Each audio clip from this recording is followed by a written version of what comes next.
নমস্কার বন্ধুরা, আজ আমার রান্নাঘরে বলুন তো এটা কী মাছ? এটা হচ্ছে লইটা মাছ।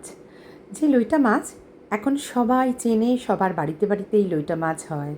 আগে অনেকেই চিনত না। তো এই লইটা মাছ করার জন্য কিছু লইটা মাছ নিলাম। লইটা মাছগুলোকে নুন হলুদ মাখিয়ে আর কাশ্মীরি লঙ্কাগুলো মাখিয়ে দিলাম কড়ার মধ্যে তেলের মধ্যে দিলাম একটু রসুন কুচি আর দিলাম পেঁয়াজ। এই মাছ রান্না করতে বেশি কিছু লাগে না, বেশ করে রসুন, ঝাল আর পেঁয়াজ এই তিনটে হলে পারে, আর ধনেপাতা, আর এর সাথে পাতলা করে মসুরি ডাল আর পাতিলেবু, গন্ধলেবু, যাই হোক না কেন জমে যাবে খাওয়া।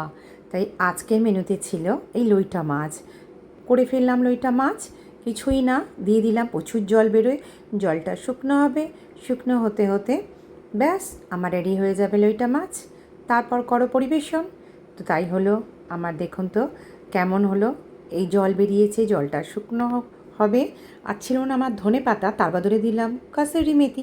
খেতে কিন্তু খুব ভালো হয়েছিল বন্ধুরা। তো আজকের মেনুটা ছিল এই রকম। কেমন লাগলো জানাবেন।